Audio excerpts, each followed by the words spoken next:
Biome leading institute for pre medical exam NEET प्रतियोगिता परीक्षा की तैयारी के लिए लेकर आया है live digital classes on YouTube channel, pre recorded class, classroom video, special session, chat room.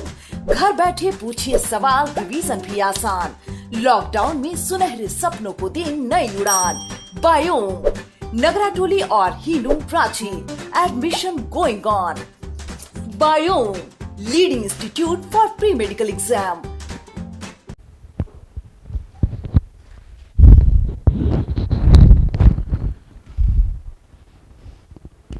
Start. इधर कुछ नहीं आएगा तो फिर पता कैसे चलेगा जी? बोलूं अब? चलिए।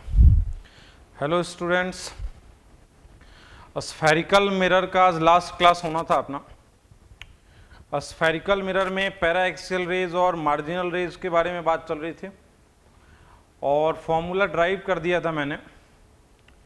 फोकल लेंथ का फॉर्मूला था F is equal to R minus R by 2 sec i। ये लास्ट कॉन्सेप्ट था, ठीक है। तो इसी कॉन्सेप्ट से स्टार्ट रखता हूं मैं, मार्जिनल रेज और पैरा एक्सियल रेज, ठीक है। ध्यान देंगे जरा आप।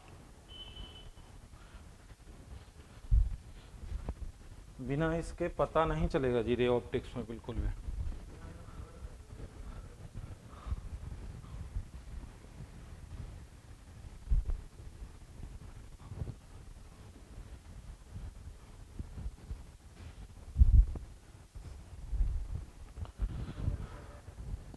हाँ,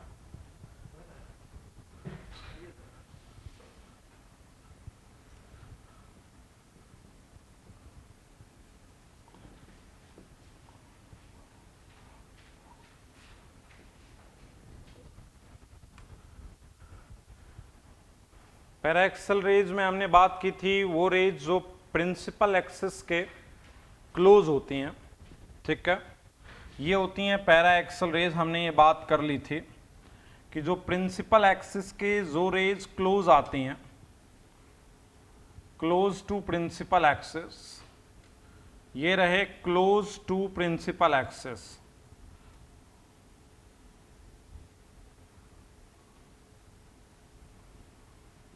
और ये बन गया फोकस। जो क्लोज टू प्रिंसिपल एक्सिस आती हैं ये पैरा एक्सियल रेज होती हैं। और मैंने ये बात आपको बताया था कि F is equal to R by 2, या मिरर के जो भी फॉर्मूले हैं, जो भी मिरर फॉर्मूले हैं वो पैरा एक्सियल रेज के लिए ही वैलिड होते हैं। मार्जिनल रेज जो होता है,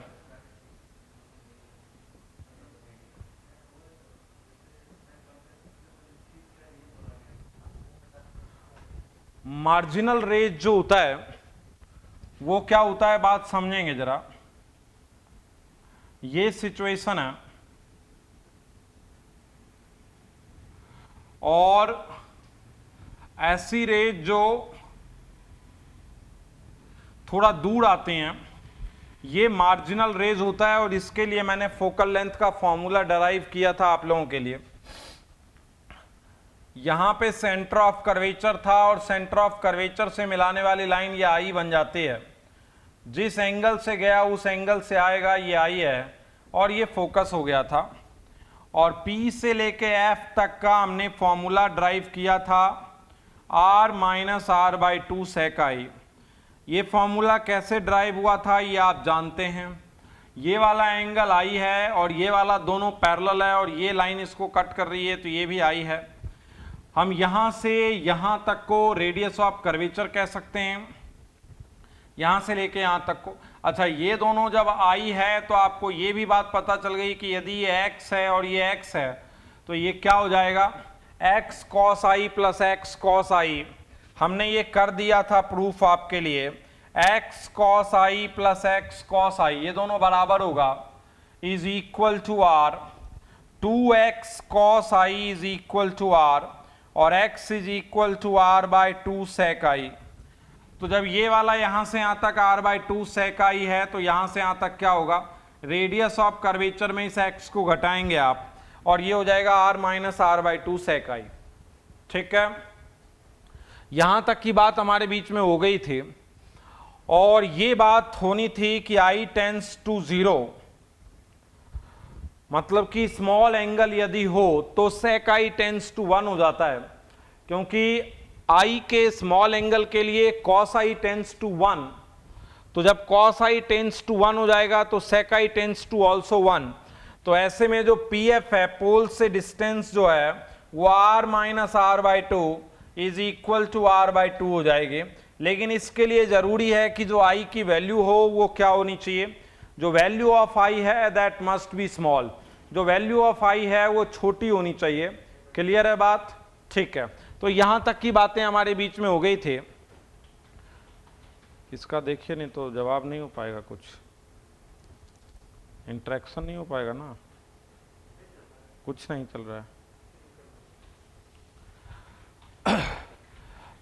आप लोगों का डाउट अभी मैं देख नहीं पा रहा हूं, या कोई भी बच्चा कुछ चैट कर रहा होगा तो अभी स्टार्ट होगा, अभी मैं देख लूंगा 2 मिनट क्या कह रहे थे आप। ठीक है, तो यहां तक की बातें हमारे बीच में हो चुकी हैं। ठीक है,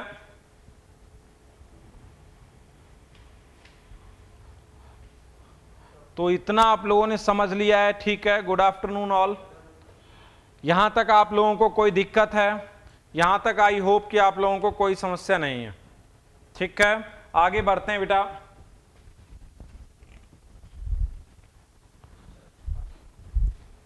क्लियर है?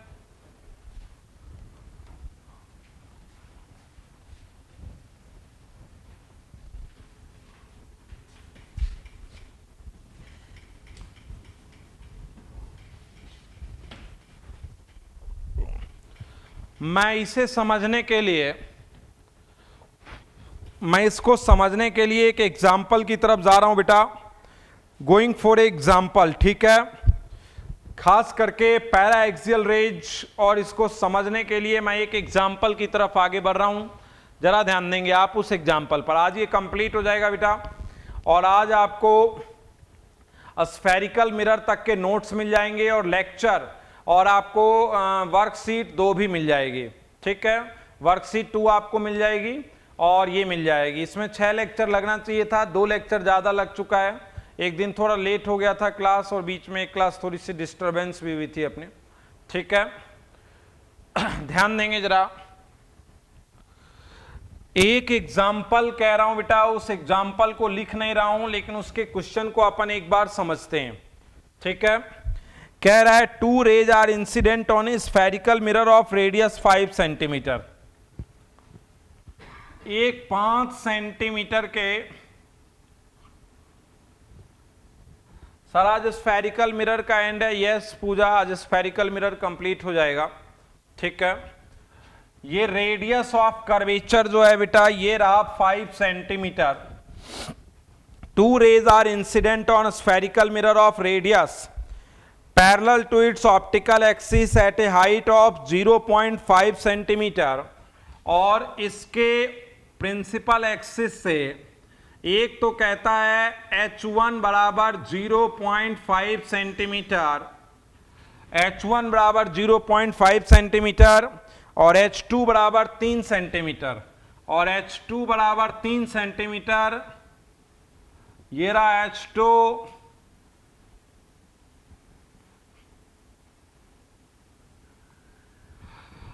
कह रहा है प्रिंसिपल एक्सिस के पैरेलल 2 रेज आ रही हैं। प्रिंसिपल एक्सिस के पैरेलल एक तो आ रही है H1 बराबर 0.5 सेंटीमीटर पर, और एक H2 बराबर 3 सेंटीमीटर पर। Determine the delta x between the point eight which these raise intersect the optical axis. कहता है ये वाला यहां पे इंटरसेक्ट करता है तो इसके लिए फोकस ये है, और ये वाला यहां पर इंटरसेक्ट करता है तो इसके लिए फोकस ये है। तो कहता है दोनों फोकस के बीच में डिस्टेंस बताइए। What is the distance between the point where these are intersects. ये अगले का क्वेश्चन है बेटा। ये क्वेश्चन आप समझ चुके हैं कि व्हाट इज द क्वेश्चन। ये वाला 0.5 सेंटीमीटर है, ये वाला H3, थोड़ा सा एनलार्ज कर दीजिएगा जरा। ठीक है, किए हैं आप एनलार्ज? ओके, ठीक है, रहने दीजिए। ये आप समझ गए, प्रिंसिपल एक्सिस से H1 बराबर 0.5 सेंटीमीटर पर एक मिरर है ये, और H2 बराबर 3 सेंटीमीटर पर दूसरा मिरर है ये। H1 बराबर 0.53 पर और 0.5 पर, और H2 बराबर 3 सेंटीमीटर पर दूसरा मिरर है ये, और ये दोनों यहां पर कट कर रहे हैं। तो क्या सिचुएशन क्रिएट होगी ये बताना है। दोनों जहां पे कट करता है उसके बीच का जो डिफरेंस है ये अपने को बताना है। क्लियर है बेटा? ठीक है, जरा ध्यान देना। जब मैं आप पहले वाले क्वेश्चन आप समझ गए हैं बात, ठीक है, तो मैं सबसे पहले वाले पॉइंट पर जा रहा हूं, जरा ध्यान देना आप। सबसे पहले वाले पॉइंट पे जा रहा हूं, जरा ध्यान दें आप एक बार। ये रहा H1 बराबर 0.5 और ये रहा रेडियस ऑफ कर्वेचर जो है बेटा वो 5 सेंटीमीटर पर है, रेडियस ऑफ। ओके बेटा, बोर्ड जूम कर दिए थोड़ा सा, ध्यान दें जरा। ये 5 सेंटीमीटर पर है, तो ये वाला एंगल कितना होगा? ये वाला एंगल देखो बेटा, ये यहां से यहां तक 0.5 है और ये यहां पे यहां क्या है 5 सेंटीमीटर है रेडियस ऑफ कर्वेचर। तो क्या हो जाएगा? सेक आई क्या साइन आई बराबर हो जाएगा बेटा यहाँ पे साइन आई बराबर 0.5/5, साइन आई 1/10 है, इसीलिए कॉस आई टेंस टू 1 ही होगा। क्यों? साइन आई जब 1/10 है बेटा तो कॉस आई कहां चला जाएगा? कॉस आई लगभग वहीं चला जाएगा। कॉस आई और सेक आई टेंस टू 1 ही हो जाएगा, क्योंकि एंगल जो है वो छोटा है, ये बात आप समझ गए। और इस रेज को हम ऑलमोस्ट पैरा एक्सियल रेज ले सकते हैं। ये बात क्लियर हो गई कि इस रेज को हम ऑलमोस्ट पैरा एक्सियल रेज ले सकते हैं। क्यों? क्योंकि साइन आई जो है वो टेंस टू 0 ही है, 0.1 आ रहा है। तो ये आप देख सकते हैं कि इस रेज को, ये जो रेज है जो यहां से 0.5 सेंटीमीटर की हाइट पर आया है, इस रेज को हम ऑलमोस्ट एक पैरा एक्सियल रेज ले सकते हैं। और जब हम पैरा एक्सियल रेज ले सकते हैं तो F बराबर R/2 होता है बेटा, तो ऑलमोस्ट 2.5 सेंटीमीटर पर ये कट करेगा। तो पहला फोकस जो है वो 2.5 सेंटीमीटर पर कट करेगा, ये पता चल गया।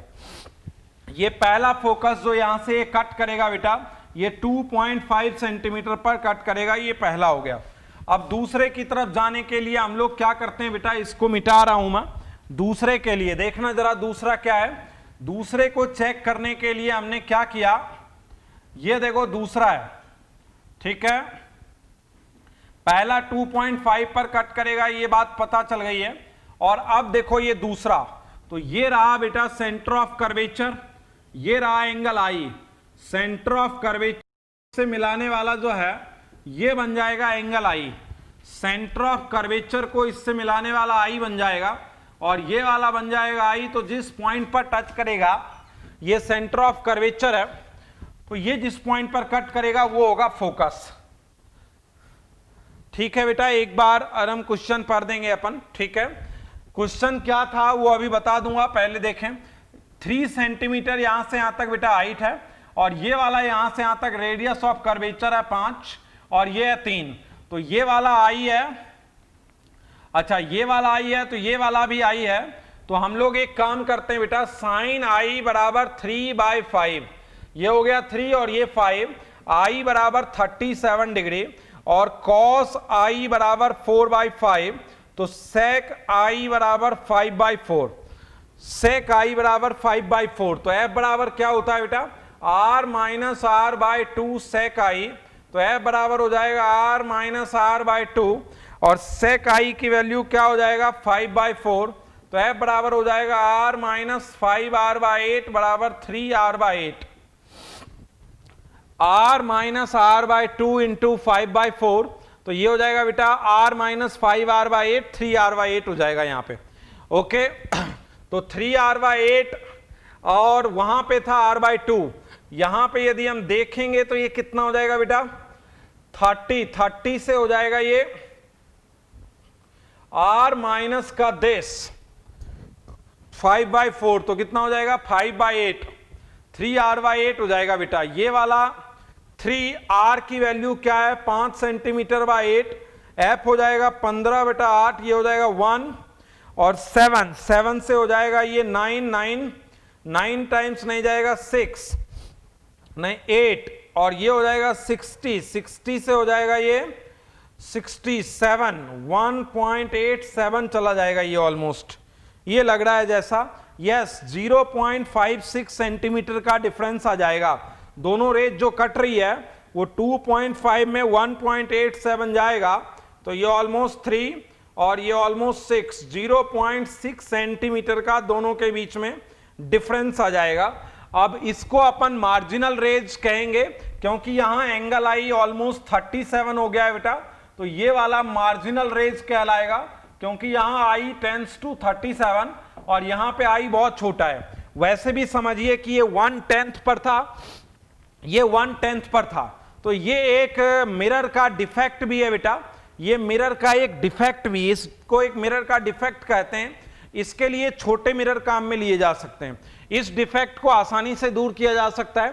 बड़ा मिरर लेंगे तभी तो मार्जिनल रेज आएगा, यदि छोटे मिरर हमने लिए हैं तो उसमें क्लोज टू प्रिंसिपल एक्सिस ही होगा और ये पैरा एक्सियल रेज ही रहेगा। ठीक है, तो क्या ये बात आप अच्छे से समझ पाए हैं? आपने ये बात अच्छे से समझ लिया है बेटा? क्या क्वेश्चन था एक बार समझा देता हूं, क्वेश्चन क्या था एक बार मैं फिर बता देता हूं। आई होप कि आपने चीजें समझ ली हैं। ठीक है,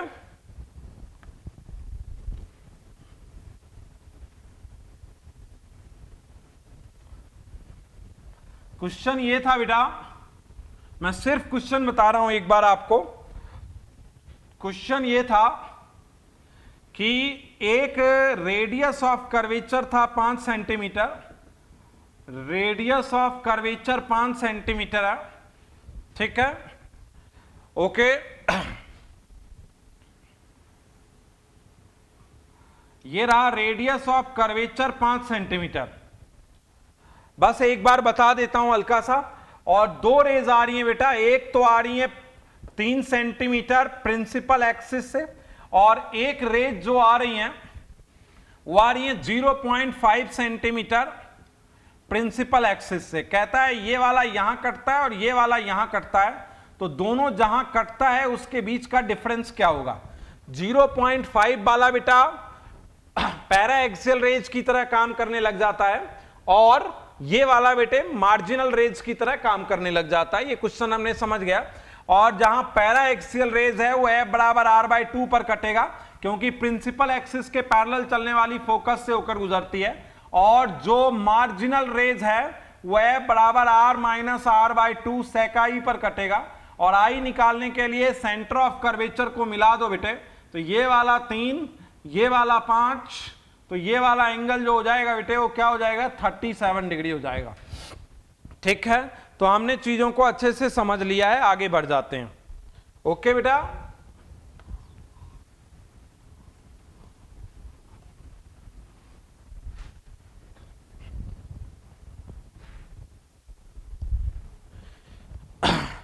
सक्सेसिव रिफ्लेक्शन की तरफ एक एग्जांपल लेके बता रहा हूं बेटे मैं, जरा ध्यान देना आप लोग। सक्सेसिव रिफ्लेक्शन की तरफ एक एग्जांपल लेके बता रहा हूं मैं आप लोगों को। ठीक है, एक एग्जांपल है सक्सेसिव रिफ्लेक्शन का। ठीक है,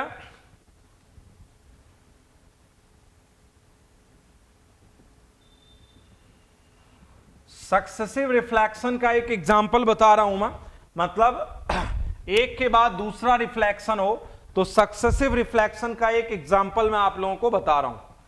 दो एग्जांपल बता दूंगा। पहले एक एग्जांपल बता रहा हूं मैं मिरर का, जब दो मिरर का कॉम्बिनेशन हो तो एक एग्जांपल बता रहा हूं बेटे। ठीक है, ये ध्यान देना जरा सिचुएशन पर। ये है एग्जांपल, कह रहा है कि एक, ये है एक,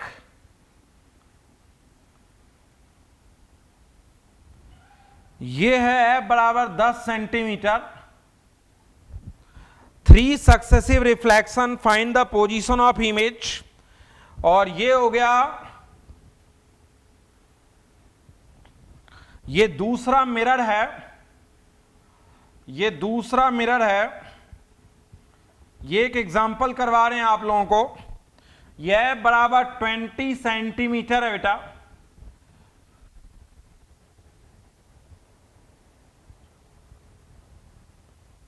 जरा ध्यान दें। अच्छा ये रहा 40 सेंटीमीटर दोनों के बीच में, ठीक है, और ये 10 सेंटीमीटर पे 30 सेंटीमीटर का 10 सेंटीमीटर का एक ऑब्जेक्ट रखा हुआ है, यहां से 30 सेंटीमीटर पर रखा हुआ है। ये कॉम्बिनेशन है बेटा, ये वाला आप देख रहे हैं कि ये कॉन्वेक्स मिरर है और इसका बाहरी सरफेस है, ये कॉनकेव मिरर है। ये देखो इसका ये वाला इधर वाला सरफेस रिफ्लेक्टिंग है, तो ये वाला एक कॉनकेव मिरर है, ये वाला कॉन्वेक्स मिरर है। दोनों 40 सेंटीमीटर की डिस्टेंस पे हैं। 10 सेंटीमीटर का एक ऑब्जेक्ट कॉनकेव से 30 सेंटीमीटर की डिस्टेंस पर रखा हुआ है। After 3 successive reflection find the position and size of image where first reflection through the concave mirror. Question क्या है ये आप बात समझ गए, कहता क्या है जरा समझना। After 3 successive reflection position of image बतानी है, position oblique size of image बतानी है, और इसमें गिवन है कि first reflection from concave mirror, पहला रिफ्लेक्शन कॉनकेव मिरर से है, first reflection from concave mirror, ठीक है। ये क्वेश्चन आप समझ गए। ये 2 मिरर का है बेटा, कॉम्बिनेशन है, एक बार कॉनकेव और कॉन्वेक्स का कॉम्बिनेशन है ये, एक बार मैं कॉनकेव और प्लेन मिरर का कॉम्बिनेशन ले लूंगा, 2 मिरर एक साथ में अब ले लेंगे हम लोग, ठीक है। तो इस बात को जरा हम लोग देखते हैं बेटा, ओके। ये हमने क्या लिया है, बात समझ गए हो।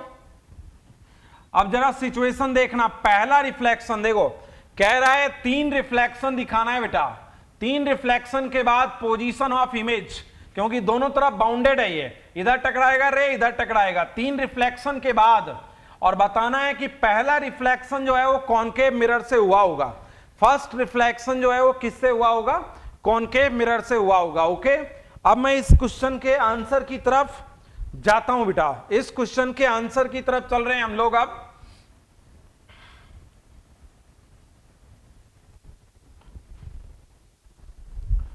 इस क्वेश्चन के आंसर की तरफ हम लोग चल रहे हैं बेटा। अगले ने जो शर्त लगा दी थी उसी शर्त के हिसाब से चल रहे हैं। फर्स्ट रिफ्लेक्शन, अगले ने जो शर्त लगा दी थी उसी शर्त के हिसाब से चल रहे हैं बेटा। फर्स्ट रिफ्लेक्शन किससे करना है, पहला रिफ्लेक्शन कॉनकेव मिरर से करना है। चलो 1/v + 1/u बराबर 1/f, u की वैल्यू -30, f की वैल्यू -20, u की वैल्यू -30, f की वैल्यू -20 और v की वैल्यू पता नहीं, तो 1/v माइनस का 1/30 - 1/20, ये हो जाएगा -1/20 + 1/30, और ये हो जाएगा 60 - 3 + 2, ये हो जाएगा -1/60, और ये हो जाएगा -60 सेंटीमीटर। इसका मतलब इधर बनेगा 40 के आगे कहीं जाकर के बनेगा, ये बात तो आपको पता चल गई कि 40 के आगे जाके बनेगा ये। तो पहले रिफ्लेक्शन के बाद 60 आ गया बेटा। पहला रिफ्लेक्शन आप समझ गए कि ये यदि पॉइंट ऑब्जेक्ट होता, इसका भी मैं बना सकता हूं, लेकिन यदि ये पॉइंट ऑब्जेक्ट होता तो क्या सिचुएशन होती, बात समझ रहे हो।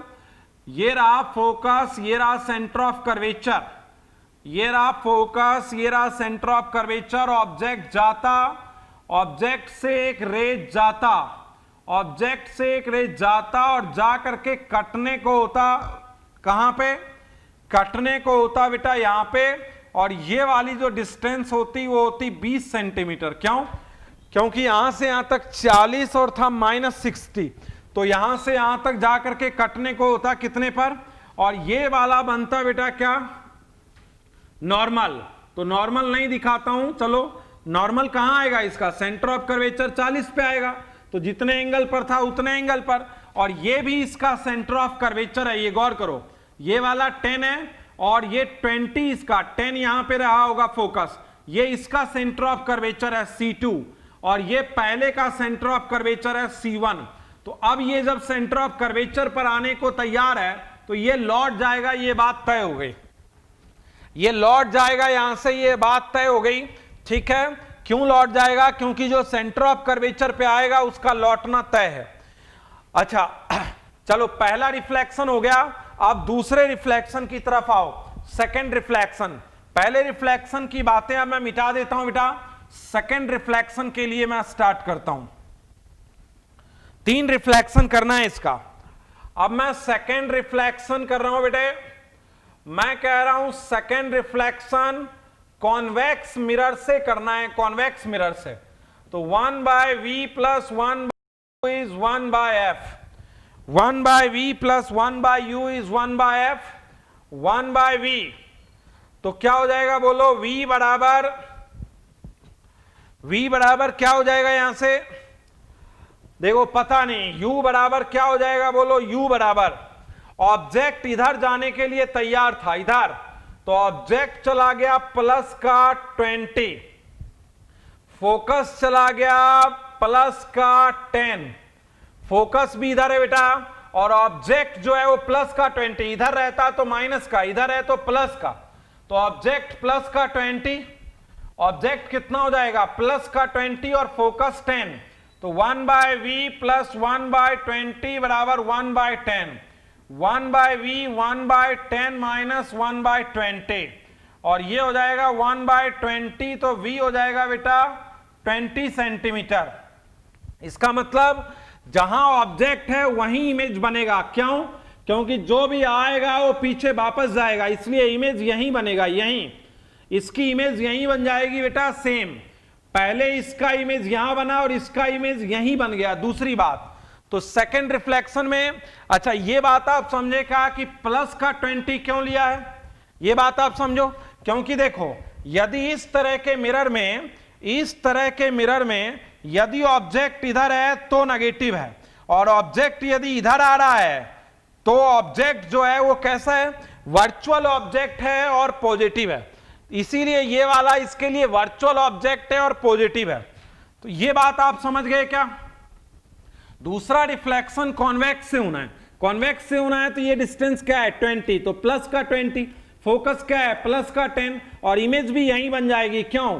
क्योंकि जो रेज आ रही थी वो सेंटर ऑफ कर्वेचर पे आ रही थी तो वापस लौटी है, तो इसका इमेज भी यहीं बनेगा। तो सेकंड रिफ्लेक्शन हम लोगों ने कर लिया बेटा, ये 20 पर ही सेकंड रिफ्लेक्शन होगा। ठीक है, अब हम लोग थर्ड रिफ्लेक्शन पर देखेंगे। थर्ड रिफ्लेक्शन की बात समझना जरा। अब हम लोग आएंगे बेटा थर्ड रिफ्लेक्शन, बात समझ लेना। तीसरा रिफ्लेक्शन क्या होगा? देखो ऑब्जेक्ट तो यहीं पे है, तो u हो गया बेटा -60, यहां से यहां तक 40, यहां से यहां तक 20, u हो गया -60, फोकस हो गया -20, तो 1/v plus 1/u is 1/f। u20 कैसे आया भूपेश? जरा ध्यान देना बेटा, ये जाने के बाद 60 पर कट रहा था, तो यहां से यहां तक 40, और इधर कितना बचा बेटा? 20, तो सारी डिस्टेंस पोल से नापी जाएगी ना बेटा, तो पोल से कितना हो जाएगा? ये 20, समझे आप भूपेश?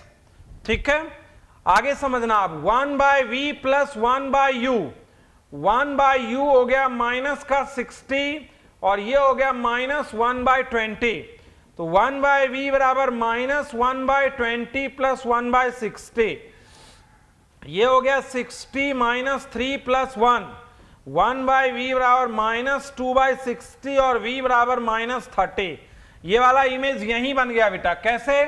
देखो ये रेज यहां से गया टकरा के, यहां से फिर वापस अपने पाथ को रिट्रेस हुआ और फिर रिट्रेस हुआ, और जहां ओबीजे था वहीं आईएमजी बना, जहां ऑब्जेक्ट था।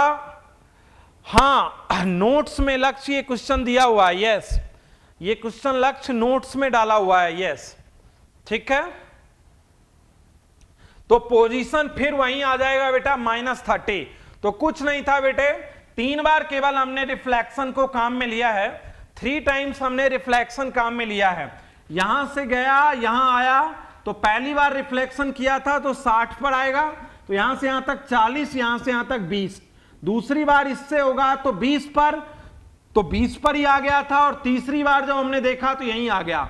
और रे डायग्राम भी इस बात को काफी हद तक बता रहा है कि गया सेंटर ऑफ कर्वेचर पर जाने को तैयार था, इसीलिए रिट्रेस किया, और जब रिट्रेस किया तो जिस एंगल पर था उसी एंगल पर वापस आया, तो फिर रिट्रेस करके वहीं पर बना जहां ऑब्जेक्ट था, वहीं इमेज बना है। यस, साइज के लिए पुतुल देखना पड़ेगा हमें, पुतुल चटर्जी हमें देखना पड़ेगा बेटा साइज के लिए।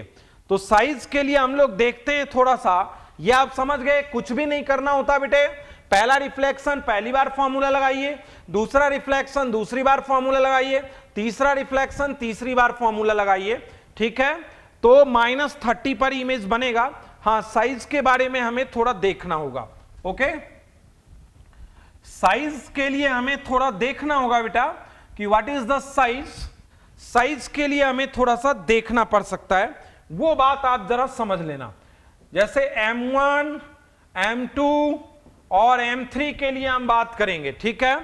M1 पहली बार जो हुआ था वो -v/u, पहली बार इमेज बना था -60 और दूसरी बार ऑब्जेक्ट था -30, तो पहली बार -2, दूसरी बार बेटे -v/u, ऑब्जेक्ट था +20 पर और इमेज भी +20 पर बना था, +20 +20 तो -1, तीसरी बार -v/u, तीसरी बार इमेज बना 30 पर, ऑब्जेक्ट था 60 पर, तो -1/2, और नेट मैग्निफिकेशन किसी से भी होता है M1 × M2 × M3, तो ये हो जाएगा -2 -1 -1/2, तो ये हो जाएगा बेटे -1। तो साइज ऑफ ऑब्जेक्ट के अपोजिट आ जाएगा, साइज ऑफ इमेज हो जाएगा -10 सेंटीमीटर। मतलब जितना साइज है बेटा, ये रहा OBJ और ये रहा इसका IMG, तो जितनी साइज है उसके ठीक अपोजिट हो जाती है। तो ये बात आप थोड़ा ढंग से समझ लेना। M1 M2 M3 और M बराबर M1 × M2 × M3 successive reflection का एक क्वेश्चन मैंने करवा दिया है समझने के लिए, ठीक है बेटा। एक क्वेश्चन मैंने यहां पे सक्सेसिव रिफ्लेक्शन का आपको बता दिया है। आगे बढ़ेंगे हम लोग।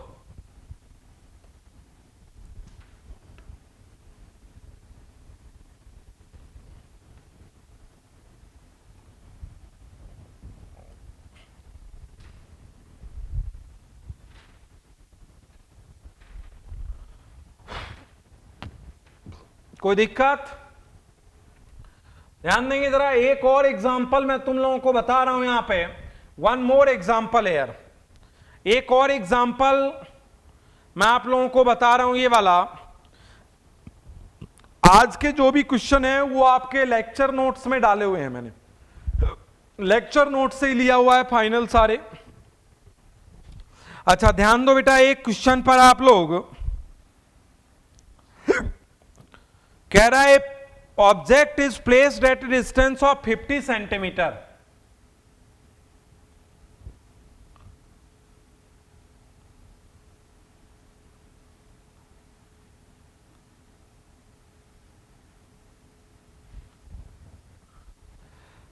यस, मैग्निफिकेशन फ्रॉम डिफरेंट कितने मिरर रख दो बेटा, कितने लेंस रख दो।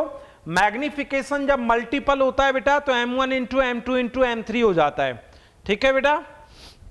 हमेशा दो लेंस रख देंगे तो भी यही होगा, दो मिरर रख देंगे तो भी यही होगा, दो इंस्ट्रूमेंट रख देंगे यदि हम लोग तो भी यही होगा। मैग्निफिकेशन, नेट मैग्निफिकेशन बराबर magnification from 1 × magnification from 2 × magnification from 3। Okay, आगे बढ़ जाते हैं हम लोग। देखो बेटे, डिस्कशन हम लोग जल्दी करेंगे और डिस्कशन जो क्लास लगाएंगे। अब एक चीज मैं और सोच रहा हूं कि मेरी सेकंड क्लास हो जाए तो 10-20 मिनट ज्यादा पढ़ाने का टाइम मिल जाएगा आपके लिए, ठीक है। जैसे पहली क्लास में तो मुझे 4 o'clock से पहले छोड़ना ही होता है, सेकंड क्लास यदि रहेगी तो 10-20 मिनट ज्यादा टाइम ले सकते हैं अपन पढ़ाने के लिए, क्योंकि 1-2 क्लास बीच में गड़बड़ाया हुआ है तो अपन कवर कर लेंगे थोड़ा सा। और दूसरी बात मैं आपको कह रहा हूं कि आई होप कि सभी बच्चे लेक्चर नोट्स बिल्कुल प्रॉपरली लिख पा रहे हैं आप लोग, और वर्कशीट भी कर पा रहे हैं। कुछ ऐसे बच्चे जिनको वर्कशीट का थोड़ा सा स्टैंडर्ड अप है बेटा, बहुत अच्छे क्वेश्चन है, उनको यदि थोड़ी भी परेशानी है तो कहीं सोचने की जरूरत नहीं है, उनके लिए नए क्वेश्चन बैंक हम आपको दे देंगे। कुछ बच्चे जो थोड़ा सा जिनका रेंज मान लो जो चाहते हैं कि हमारे 100+ फिजिक्स में आ जाएं, 120 आ जाए तो बहुत है, जो अच्छा स्कोर करना चाहते हैं वो वर्कशीट प्लस फाइनल वर्कशीट के लिए जाएं। फाइनल वर्कशीट तैयार हो रहा है बेटा, बहुत जल्दी मैं आप लोगों को कैपेसिटर की फाइनल वर्कशीट प्रोवाइड करने वाला हूं और आई होप कि बहुत जल्दी आप लोग जब भी आप आएंगे, जब आप लोगों का ऑफलाइन क्लास स्टार्ट होगा तो इलेक्ट्रो से लेके करंट इलेक्ट्रिसिटी तक का एक फाइनल वर्कशीट का आप लोगों का एक मॉड्यूल बन के तैयार हो जाएगा बायोम का ऑफिशियल, वो आप लोगों को हम प्रोवाइड करेंगे। उस पर मैं काफ़ी काम कर रहा हूँ, 2 दिन में आपको हम लोग दे पाएंगे, कल नहीं परसों शायद, या उस हम लोग इवनिंग तक आपको कैपेसिटर की वर्कशीट पूरी दे देंगे। ठीक है, कंप्लीट वर्कशीट कैपेसिटर का हम लोग दे देंगे आप लोगों को। ओके, और उसके बाद हम लोग रे ऑप्टिक्स और करंट इलेक्ट्रिसिटी पर काम कर रहे हैं और इलेक्ट्रो से लेके करंट तक का एक मॉड्यूल जब आप ऑफलाइन आएंगे। ये फाइनल वर्कशीट है बेटा, ये ऑफिशियल वर्कशीट है बायोम की। इसे करने के बाद आपको ना तो डीसी पांडे करने की जरूरत है, which is one of the best book, ना आपको यूनिवर्सल करने की जरूरत है, ना आपको चेंगेज, ना आपको सीपी सिंह करने की जरूरत है, ना आपको A to Z करने की जरूरत है, ना आपको प्रीवियस ईयर नीट, ना एम्स, ना ही प्रीवियस ईयर मेंस करने की जरूरत है। किसी भी चीज के लिए you can rely only on the final worksheet, क्योंकि इसे बहुत मेहनत से डिजाइन किया है मैंने। ठीक है, और 12th का तो बहुत खूबसूरत डिजाइन किया हुआ है टोटली। ठीक है बेटा, अब देखते हैं, आप लोग कहेंगे तो शायद सेकेंड क्लास लूंगा तो उसमें 10-20 मिनट हम लोगों को ज़्यादा टाइम मिल सकता है, तो हम लोग टाइमली थोड़ा सा जो हमारा 1-2 लेक्चर थोड़ा सा डिस्टर्ब हुआ है उसको हम लोग कवर कर लेंगे, क्योंकि यहाँ तक 6 लेक्चर लगना चाहिए था, 8 हो गया है। आपको जो भी वर्कशीट दिया जा रहा है बेटा वो हम लोग डिजिटल बोर्ड आया हुआ है बायोम का। ठीक है, हम लोग उस डिजिटल बोर्ड पर आप लोगों अपने डाउट भेजते रहें, उस डिजिटल बोर्ड पर आप लोगों के वर्कशीट के जितने भी डाउट हैं या और भी जो डाउट हैं वो आपको मैं डिस्कशन में दूंगा। ठीक है, ये हम लोग जल्दी देंगे डिजिटल बोर्ड पर इसका डिस्कशन।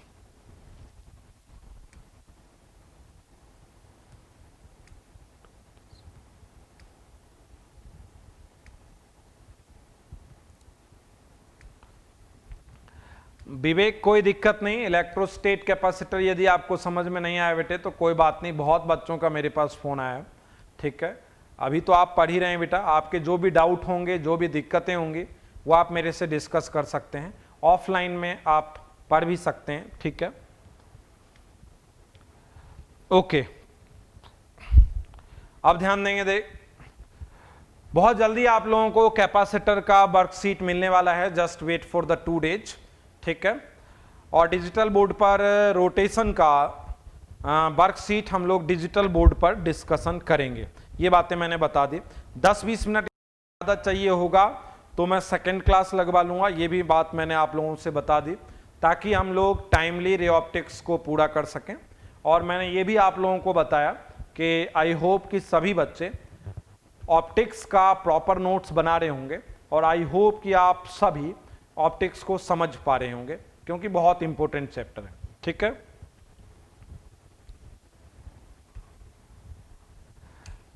कोई नहीं, लक्ष्य सारी बातें 11 के वर्कशीट पर कोमल बाद में बात करेंगे। ठीक है, लक्ष्य और कोमल, और लक्ष्य इलेक्ट्रोस्टैटिक्स के लिए कोई बात नहीं बेटा, यदि ऊपर से चला गया है तो हम लोग उसको तैयार कर लेंगे। ठीक है, जैसे ही टाइम मिलेगा बेटा इलेक्ट्रोस्टैटिक्स कैपेसिटर तैयार कर सकते हैं हम लोग। ठीक है,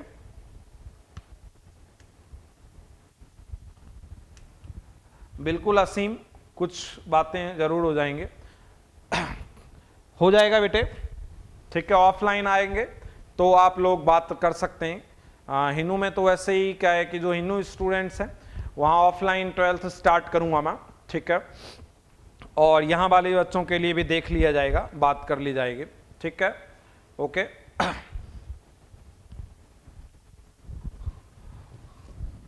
अब ध्यान देंगे जरा, सारी बातें बता दी गई हैं। अब हम लोग जिस बात पर हैं वहां ध्यान दें, एक एग्जाम्पल हम लोग ने स्टार्ट किया हुआ है। ठीक है, एक एग्जाम्पल बेटे आप लोग समझेंगे जरा, आप ध्यान दो। An object is placed at A distance of 50 centimetre in front of convex mirror. Convex mirror से 50 सेंटीमीटर एक कॉन्वेक्स मिरर है बेटा, this one is the convex mirror. ये क्वेश्चन भी कॉम्बिनेशन ऑफ मिरर का है जिसमें दो डिफरेंट टाइप के, बिल्कुल ना नागरा टोली में भी स्टार्ट करेंगे, ठीक है। असीम एंड लक्ष्य यहां भी स्टार्ट करेंगे, ठीक है। यहां भी 12th स्टार्ट करेंगे बेटा, इसके लिए मैं बात कर लूंगा, ठीक है। अब ध्यान दें यहां,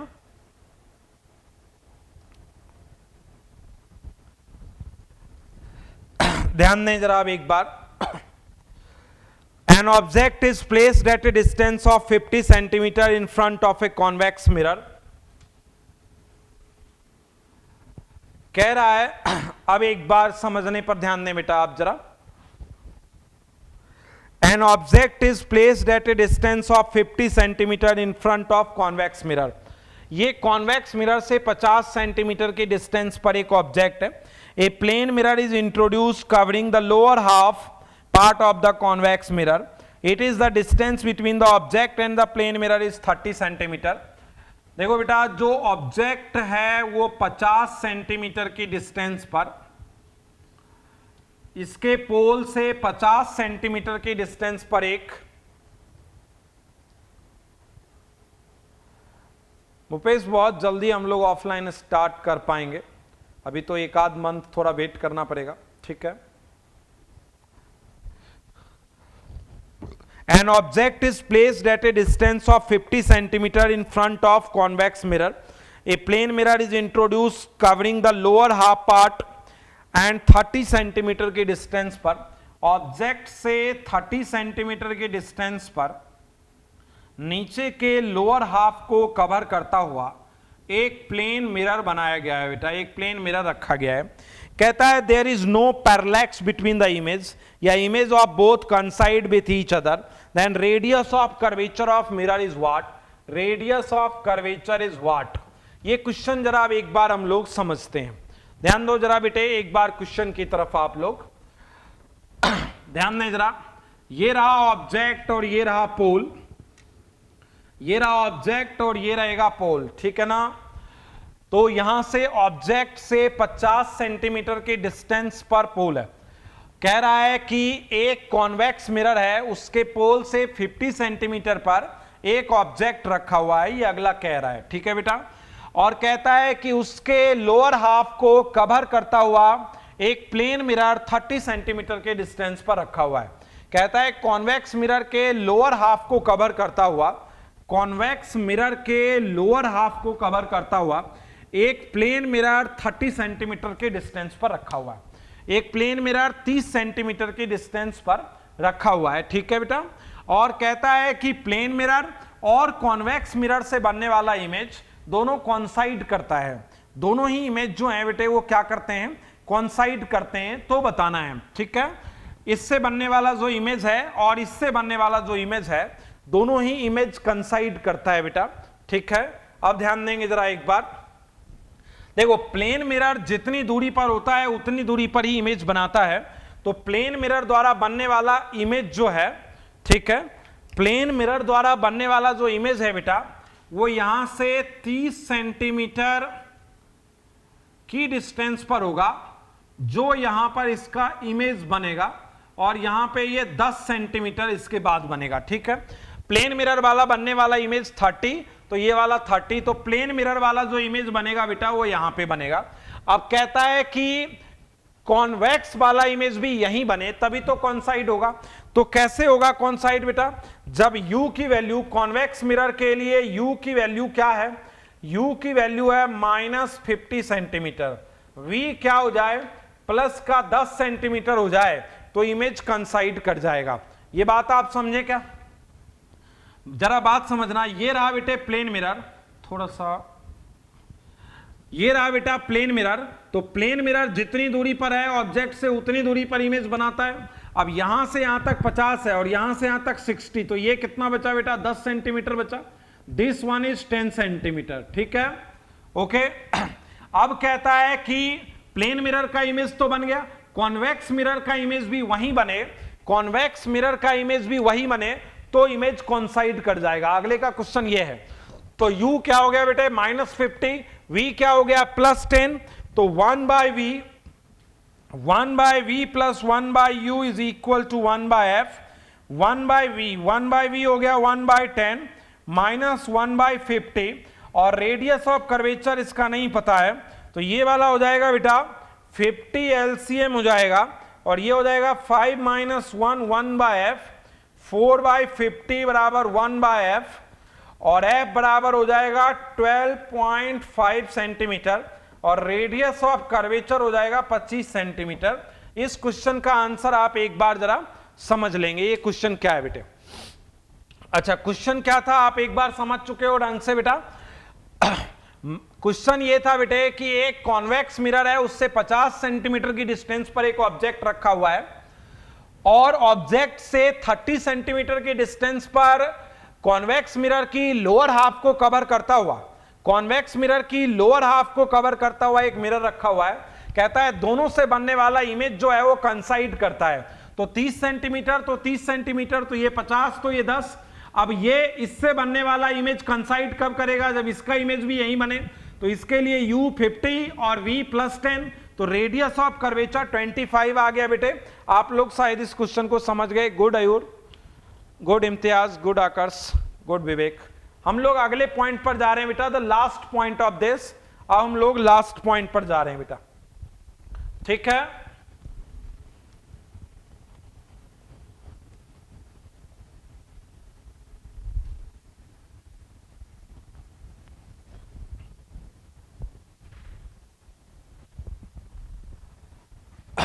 ध्यान दें एक बार जरा, अब मैं ग्राफ की बात कर रहा हूं बेटे, ग्राफ। लास्ट पॉइंट अब आप लोगों को मैं बता रहा हूं, ग्राफ। ग्राफ कॉनकेव मिरर के लिए करना सिखा रहा हूं, ग्राफ फॉर कॉनकेव मिरर। मैं ग्राफ फॉर कॉनकेव मिरर आप लोगों को सिखा रहा हूं। अब हम लोग कॉनकेव मिरर के लिए ग्राफ सीख रहे हैं, ठीक है बेटा। ग्राफ किसके लिए सीख रहे हैं सर? रिफ्लेक्शंस। इसमें रिफ्लेक्शंस नहीं बोला बेटा, इसने बोला था कि दोनों से जो रिफ्लेक्शन है, जो दोनों मिरर से जो इमेज बनता है वो कंसाइड करेगा, ये बोल रहा था अर्पित कि दोनों से बनने वाली इमेज कंसाइड करेगा। तो मल्टीपल रिफ्लेक्शन का क्वेश्चन नहीं होके ये क्वेश्चन किसका था? दोनों से बनने वाली इमेज के कंसाइड होने का क्वेश्चन था बेटा। ओके अर्पित, और हम लोग जरा ध्यान देंगे एक बार, ग्राफ फॉर कॉनकेव मिरर की बात करेंगे बेटा। हम लोग बहुत इंपॉर्टेंट पॉइंट पे हैं, जरा ध्यान देना। ग्राफ फॉर कॉनकेव मिरर ए, पहला ग्राफ हम जनरल ग्राफ बना रहे हैं, और बहुत इंपॉर्टेंट चीज बनाने जा रहा हूं मैं, जरा आप ध्यान देना। ये जनरल ग्राफ है। जनरल ग्राफ किसके लिए होता है? रियल और वर्चुअल दोनों ऑब्जेक्ट के लिए होता है। बाकी ग्राफ हम केवल रियल ऑब्जेक्ट के लिए बनाएंगे, बाकी ग्राफ हम केवल रियल ऑब्जेक्ट के लिए बनाएंगे। लेकिन जनरल ग्राफ जब भी किसी मिरर का खींचना होगा तो वो रियल ऑब्जेक्ट के लिए भी बनता है और वर्चुअल ऑब्जेक्ट के लिए भी बनता है। तो अभी हम लोग जनरल ग्राफ बना रहे हैं, जरा बात ध्यान देना। अभी हम लोग जनरल ग्राफ बनाने जा रहे हैं कॉनकेव मिरर के लिए, ठीक है बेटा। तो कॉनकेव मिरर के जनरल ग्राफ में जरा आप ध्यान देना बात, 1/v प्लस 1/u बराबर 1/f। कॉनकेव का जो फोकल लेंथ होता है वो नेगेटिव होता है। अभी u पॉजिटिव नेगेटिव कुछ भी हो सकता है, क्यों? रियल ऑब्जेक्ट के लिए u नेगेटिव होता है। अब देखो इधर यदि हम बात करेंगे बेटा, तो क्या बात करें? यदि ऑब्जेक्ट इधर है तो रियल ऑब्जेक्ट के लिए u क्या होगा? नेगेटिव होगा, और वर्चुअल ऑब्जेक्ट के लिए u क्या होगा? पॉजिटिव होगा। ये है बेटा virtual object, this one is virtual object. और यहां कोई होगा तो वो होगा रियल ऑब्जेक्ट। रियल ऑब्जेक्ट के लिए u नेगेटिव होता है और वर्चुअल ऑब्जेक्ट के लिए यहां u पॉजिटिव होता है, ठीक है। अब इसके लिए ये क्या हो जाएगा? 1/v।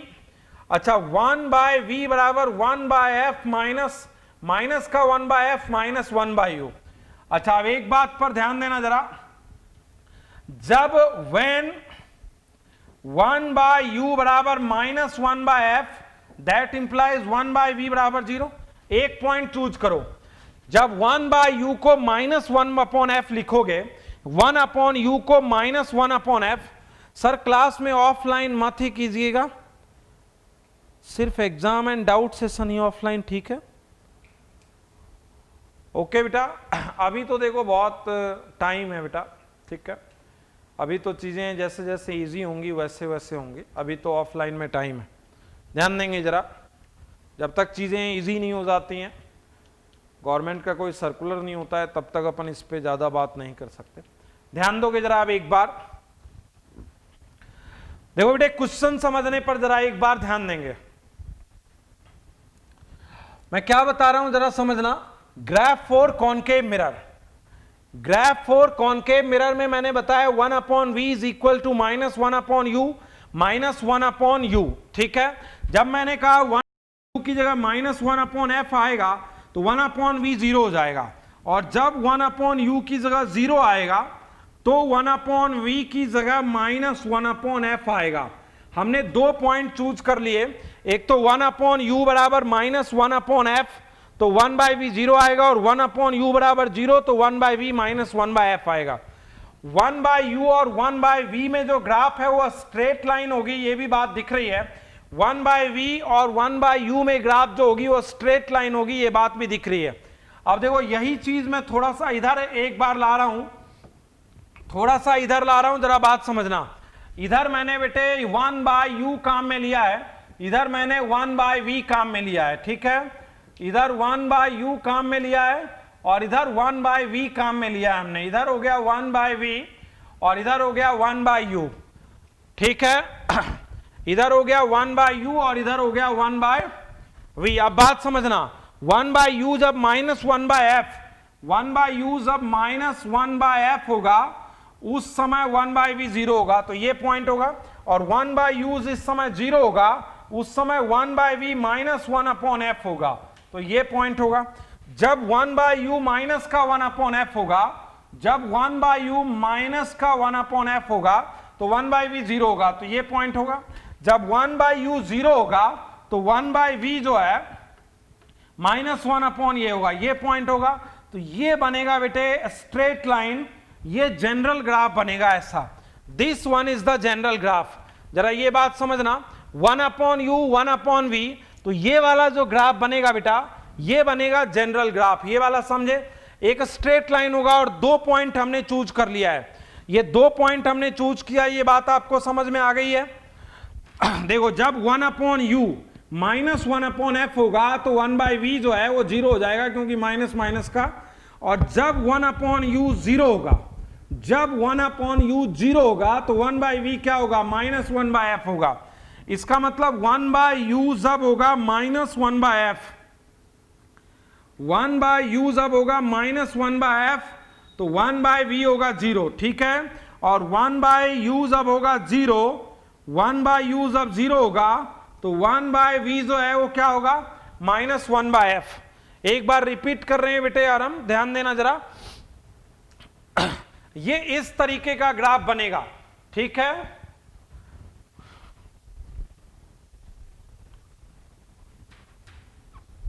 ध्यान दे देना एक बार।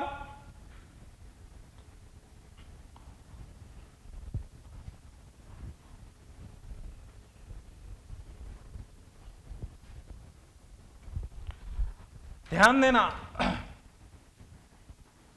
ओके ध्यान दे दो बेटा। इस तरह का ग्राफ बन रहा है, ये जरा ध्यान दे देना।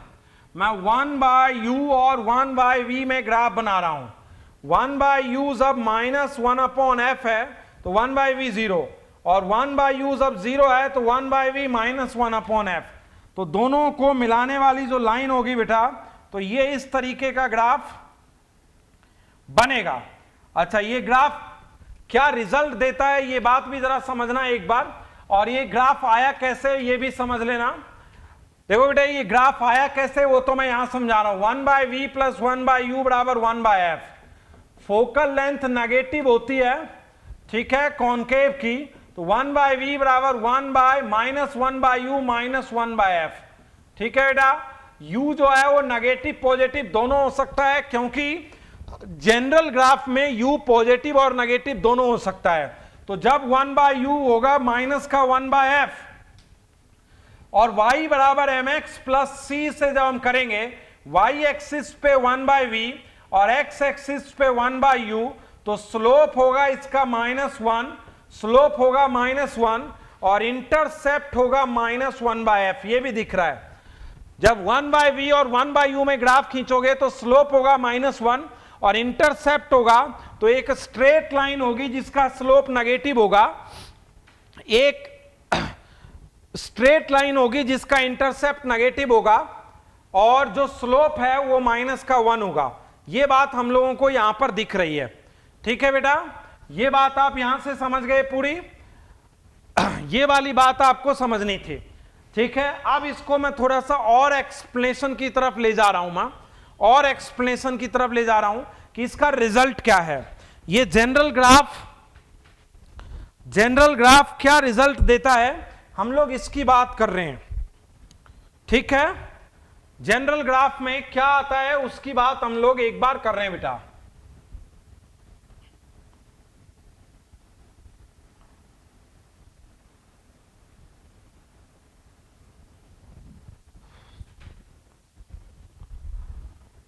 अच्छा, एक चीज इसमें समझना बेटा, एक चीज समझना, इधर पहले में u पॉजिटिव, देखो 1/u पॉजिटिव 1/v पॉजिटिव, इसका मतलब u भी पॉजिटिव है और v भी पॉजिटिव है। भाई u इस क्वाड्रेंट में यदि ये ग्राफ आता तो 1/u पॉजिटिव मतलब u पॉजिटिव v पॉजिटिव, और u पॉजिटिव का मतलब है बेटा वर्चुअल ऑब्जेक्ट, और v पॉजिटिव, देखो समझना बात, u पॉजिटिव और इसका मतलब है virtual image, virtual object, virtual image. इधर देखो बेटा u नेगेटिव है, u नेगेटिव है, इसका मतलब रियल ऑब्जेक्ट, और v जो है वो पॉजिटिव है, v object virtual, v positive है उधर वर्चुअल इमेज। इधर आओगे बेटा तो u भी नेगेटिव है, v भी नेगेटिव है, u नेगेटिव का मतलब रियल ऑब्जेक्ट और real image, real object real image. इधर आओगे बेटे तो u पॉजिटिव है और v नेगेटिव है, वर्चुअल ऑब्जेक्ट, और ये हो गया रियल इमेज। यस, ये वाली बात जरा आप समझना एक बार, ये वाली बात आप समझना एक बार। इधर 1/u पॉजिटिव है, इधर 1/v पॉजिटिव है। u पॉजिटिव, 1/u पॉजिटिव का मतलब u पॉजिटिव, तो जब u पॉजिटिव है इसका मतलब वर्चुअल ऑब्जेक्ट है, और जब u पॉजिटिव है इसका मतलब क्या है, वर्चुअल ऑब्जेक्ट है, और जब v पॉजिटिव है इसका मतलब क्या है, वर्चुअल इमेज है। u पॉजिटिव मतलब वर्चुअल ऑब्जेक्ट और v पॉजिटिव मतलब वर्चुअल इमेज। क्यों भाई, देखो बेटा इधर की तरफ आएगा तभी तो होगा, तो वर्चुअल, इस एरिया में ग्राफ आया क्या, ये ग्राफ जब गुजरा तो यहां से गुजरा, तो इस एरिया में ग्राफ आया क्या, तो क्या नहीं बनाता, सबसे बड़ा क्वेश्चन यही बनता है बेटा। ये जनरल ग्राफ है रियल ऑब्जेक्ट और वर्चुअल ऑब्जेक्ट दोनों के लिए। सबसे बड़ा क्वेश्चन यही है कि कॉनकेव मिरर नहीं बनाता है, वर्चुअल ऑब्जेक्ट की वर्चुअल इमेज नहीं बनाता, बाकी सब कुछ बनाता है। रियल ऑब्जेक्ट का वर्चुअल इमेज बनाता है क्योंकि ग्राफ इस जगह पे है, रियल ऑब्जेक्ट का रियल इमेज बनाता है, वर्चुअल ऑब्जेक्ट का रियल इमेज बनाता है, लेकिन कॉनकेव मिरर नहीं बनाता, वर्चुअल ऑब्जेक्ट का वर्चुअल इमेज नहीं बनाता। वर्चुअल ऑब्जेक्ट का वर्चुअल इमेज नहीं बनाता है कौन, और इस बात को हम लोग ऐसे भी समझ सकते हैं, रियल ऑब्जेक्ट का वर्चुअल इमेज कब बनाता है। देखो बेटा, रियल ऑब्जेक्ट का वर्चुअल इमेज जब पोल और फोकस के बीच में हो तो ये रियल इमेज है, ये रियल ऑब्जेक्ट है, और इसका वर्चुअल मिरर के पीछे बनाता है। ठीक है, रियल का रियल कब बनाता है, रियल का रियल तो बनाता ही है, फोकस और सी के बीच में हो तो भी रियल का रियल बनाता है, सी के बाद हो तो भी रियल का रियल बनाता है। तो रियल ऑब्जेक्ट का रियल इमेज बनाता है, रियल ऑब्जेक्ट का वर्चुअल इमेज बनाता है कब, जब फोकस और पोल के बीच में हो। वर्चुअल ऑब्जेक्ट का रियल इमेज भी बनाता है, वर्चुअल का रियल भी बनाता है। बात समझना, ये दो इस तरीके से आ रहे हैं, ये पीछे की तरफ बढ़ाने पर यहां कटते, ये है बेटा वर्चुअल ऑब्जेक्ट, और वर्चुअल ऑब्जेक्ट और सेंटर ऑफ कर्वेचर से मिलाने वाला, जिस एंगल पर आया सेंटर ऑफ कर्वेचर से मिलाने वाला नॉर्मल, तो ये बनाएगा बेटा यहां कट के रियल इमेज। वर्चुअल ऑब्जेक्ट का रियल इमेज भी बनाता है, वर्चुअल ऑब्जेक्ट का रियल इमेज बनाता है, रियल ऑब्जेक्ट का वर्चुअल इमेज बनाता है, रियल ऑब्जेक्ट का रियल इमेज बनाता है। क्या नहीं बनाता? ये ग्राफ इस हिस्से से तो गुजरता है, इस हिस्से से नहीं गुजरता है। इसका मतलब कॉनकेव मिरर वर्चुअल ऑब्जेक्ट का वर्चुअल इमेज नहीं बना सकता। यस, सबसे बड़ा क्वेश्चन यही बनता है कि कॉनकेव मिरर क्या नहीं बना सकता? वर्चुअल ऑब्जेक्ट का वर्चुअल इमेज नहीं बना सकता। यह बात आप समझ रहे हैं कि प्लेन मिरर ये क्या नहीं बना सकता है? वर्चुअल ऑब्जेक्ट का वर्चुअल इमेज नहीं बना सकता। क्लियर है बात? ठीक है।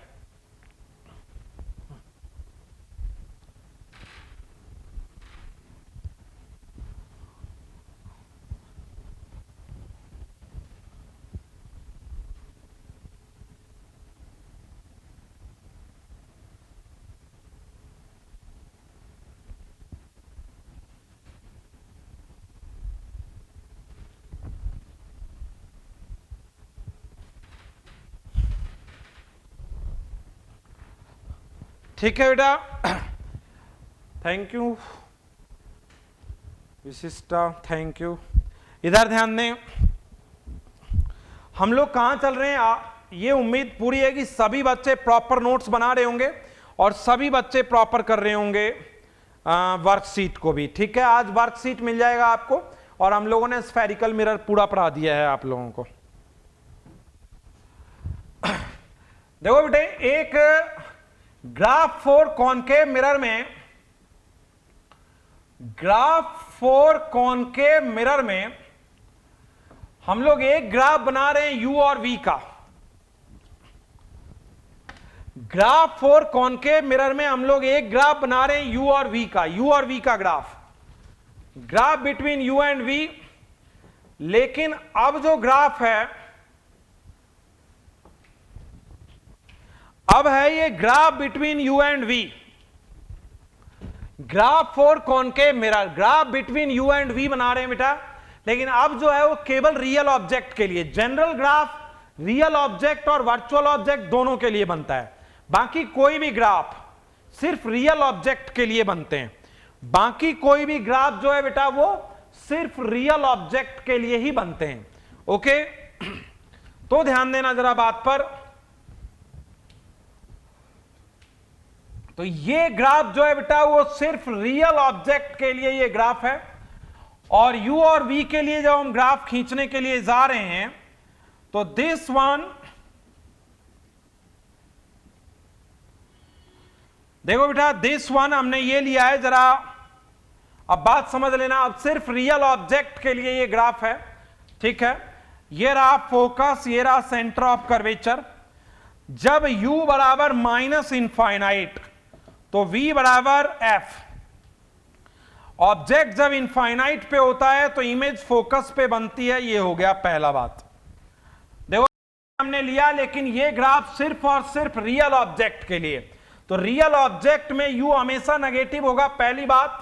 ये ग्राफ u और v का है, लेकिन ये ग्राफ सिर्फ और सिर्फ रियल ऑब्जेक्ट के लिए है। ये ग्राफ किसके लिए है? केवल ये रियल ऑब्जेक्ट के लिए। जनरल ग्राफ जो होता है वो रियल ऑब्जेक्ट, वर्चुअल ऑब्जेक्ट, पूरा नेचर बताता है किसी भी ग्राफ का। ओके, अब बात समझ लेंगे। इमेज जब इनफाइनाइट, ऑब्जेक्ट जब इनफाइनाइट पर होता है तो इमेज फोकस पे बनती है। ऑब्जेक्ट जब पोल पे होता है तो इमेज पोल पे बनता है।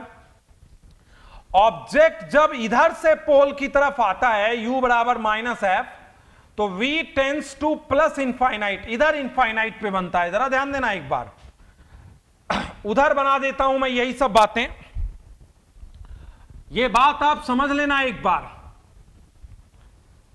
ये बात बहुत इंपॉर्टेंट है, जरा आप समझ लेंगे। मैं इधर बना रहा हूं, इधर वाले हिस्से में तो ग्राफ आएगा नहीं। देखो बेटा बात समझ लेना, यहां पे ये रहा फोकस, ये रहा centre of curvature, u minus infinite तो v माइनस एफ। ऑब्जेक्ट जब माइनस इनफाइनाइट पे हो तो इमेज माइनस एफ पे बनता है। ऑब्जेक्ट जब पोल पे हो तो इमेज पोल पर बनता है, यहां हो तो इधर। तो जब हम इधर से आते हैं, ऑब्जेक्ट जब माइनस एफ पे आता है तो इमेज जो है वो प्लस इनफाइनाइट पे, लेकिन इधर से आने पर। और यदि ऑब्जेक्ट इधर से आ रहे हैं, हम लोग इधर से आ रहे हैं, तो ऑब्जेक्ट यदि माइनस एफ पर जाता है तो इमेज माइनस इनफाइनाइट पर आता है। यह चीज हमें कुछ अच्छे से समझनी होगी, ये वाली चीज हमको थोड़ा सा बढ़िया से समझना होगा बेटा। देखो u जब माइनस इनफाइनाइट पर होता है तो v माइनस एफ पर होता है, इधर से नेगेटिव। इधर से जब हम जाते हैं तो इमेज इधर बनता है, तो u जब इधर से माइनस एफ पे जाता है तो इमेज माइनस इनफाइनाइट पे बनता है। u जब यहां होता है बेटा तो इधर बनता है, और इधर से जब u आता है तो इधर बनता है। तो u जब माइनस एफ से इधर पे आता है, हम लोग यदि इधर से आ रहे हैं u पे, तो इमेज प्लस इनफाइनाइट बाहर बनता है। और जब जीरो पे होते हैं तो जीरो पे बनता है, जीरो तो जीरो पे बनता है। और जब हम लोग इधर से माइनस एफ पे आने वाले होते हैं u में, तो इमेज प्लस के इनफाइनाइट पर बनता है, इमेज प्लस के इनफाइनाइट पर बनता है।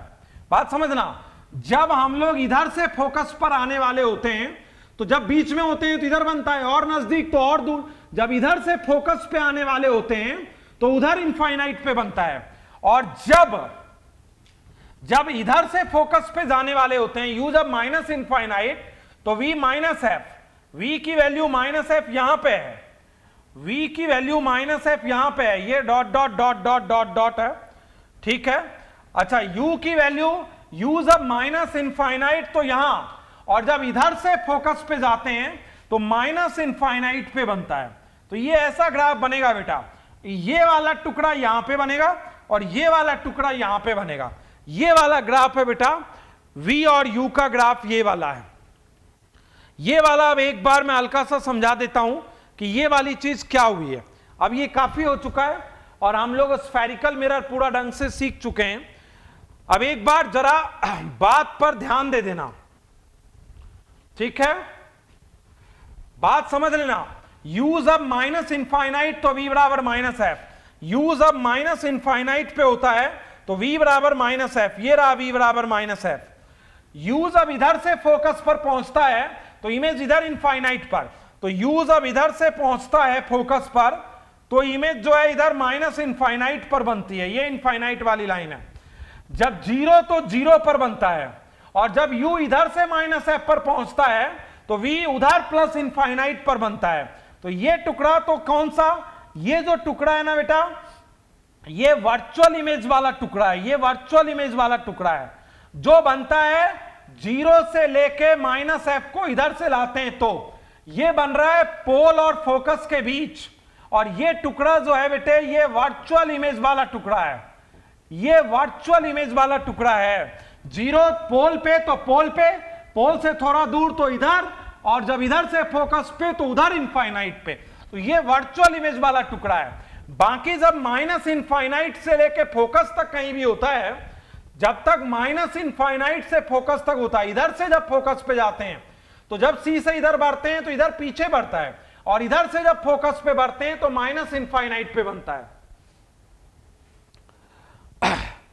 ओके बेटा, आप लोगों को यहीं पढ़ा दिया जाएगा बेटा, टेलीग्राम वगैरह की जरूरत नहीं है, वी आर ऑनलाइन हेयर। और आप लोगों की ज़रूरत के हिसाब से एक्स्ट्रा पढ़ा करके भी आपका 12th की फिजिक्स प्रॉपर की जाएगी, ये मैं सभी बच्चों को कमिट कर रहा हूँ। बहुत से बच्चों का फ़ोन आ गया था कि सर ट्यूशन पढ़ा दीजिए, सर ऐसे कर दीजिए। बेटे ये बहुत बेसिक बात है, 12th की फिजिक्स मेरे से जो भी होगी वो आपकी बहुत अच्छी की जाएगी। हम लोग थोड़ा एक्स्ट्रा क्लास कर लेंगे, आपके डाउट्स पर हम लोग काम कर लेंगे, ठीक है, ऑफलाइन में कर लेंगे, नहीं तो आप लोग एक्स्ट्रा डिमांड कर लेना।